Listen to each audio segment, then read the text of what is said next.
ఈరోజు రాయలసీమలో ఈ యొక్క లిఫ్ట్ ఇరిగేషన్లు కానీ దీని మీద కూడా వైఎస్ఆర్ పార్టీ నాయకులు నిరుద్యోగులైన తర్వాత, రాజకీయ నిరుద్యోగులైన తర్వాత ఈ యొక్క రాయలసీమ నాయకులందరూ కూడా ఒక కూటమి మాదిరిగా ఏర్పడి అనేకమైనటువంటి ఆరోపణలు చేస్తూ ఉన్నారు.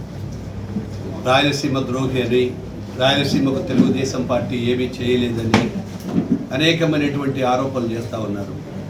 ఈరోజు మీ ద్వారా అడుగుతూ ఉన్నాను, రాయలసీమ ద్రోహులు ఎవరో ప్రజలందరికీ కూడా తెలుసు. గత దశాబ్దాల కాలంగా కూడా నాడు ఎన్టీ రామారావుతో మొదలుపెట్టుకొని నేడు చంద్రబాబు నాయుడు వరకు మీరు ఏం చేశారో మేము ఏం చేస్తామో చూపిస్తాము, రండి ఒక వేదికను చేసుకుందాము, అసెంబ్లీకి రండి, అసెంబ్లీలో చర్చ పెడతామని చెప్పినప్పుడు కూడా వాళ్ళ నాయకుడు ఏ రోజు కూడా అసెంబ్లీకి రావడం లేదు. మేము ఒకటే అడుగుతూ ఉన్నాం, రాయలసీమకు నిజంగానే మీరు చేసినట్లయితే ఏ ఒక్క ప్రాజెక్టు పేరైనా చెప్పుకోగలుగుతారా అని అడుగుతా ఉన్నాం. 2014-19 కానీ తెలుగుదేశం పరిపాలన ఎప్పుడైనా చేసినప్పుడు R&B శాఖ ఆ రోజుల్లోనే ఎక్కడ కూడా రాష్ట్రాలలో ఇతర రాష్ట్రాల నుంచి కూడా వచ్చి ఈ యొక్క రాష్ట్రాల్లో కంబైన్డ్ రాష్ట్రం ఉన్నప్పుడు కానీ, మళ్ళీ మేము అధికారంలో ఇక్కడ ఉన్నప్పుడు కానీ పక్క రాష్ట్రాలు కూడా వచ్చి R&B శాఖ గురించి ఎటువంటి పనులు చేస్తూ ఉన్నారు, అనేకమైన మార్పులు తీసుకొచ్చారు అనేటువంటి ఉద్దేశంతో పక్క రాష్ట్రాలు కూడా చేసేవాళ్ళు. 5 సంవత్సరాల కాలంలో R&B డిపార్ట్మెంట్ను మొత్తం నిర్వీర్యం చేయడం జరిగింది. నిర్వీర్యంతో పాటు రాష్ట్రమంతా గుంతలమయమైపోయింది.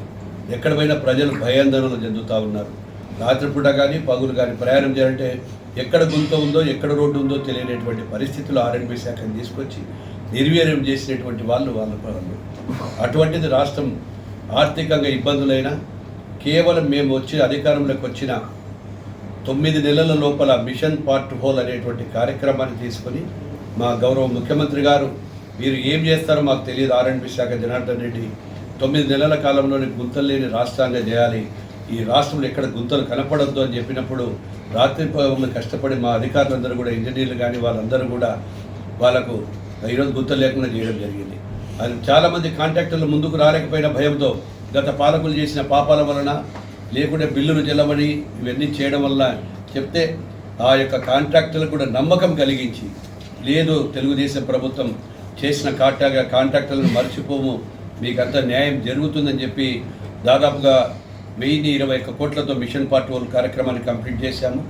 అదేవిధంగా 2000 కోట్లతో ఇప్పుడు రాష్ట్రం అంతా కూడా రోడ్లను అన్నిటినీ కూడా స్ట్రెంథెన్ చేయడము, రీప్లేస్మెంట్ చేయడము చాలా చోట్ల కూడా చేస్తూ ఉన్నాము. అదేవిధంగా అనంతపురం జిల్లాకు వచ్చేటప్పటికి 200 కోట్లతో ఈ జిల్లాకు నిధులు ఇచ్చి చాలా రోడ్లను కూడా కంప్లీట్ చేయడం జరుగుతూ ఉంది.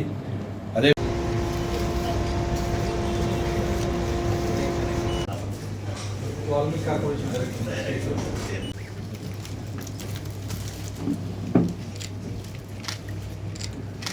హార్టికల్చర్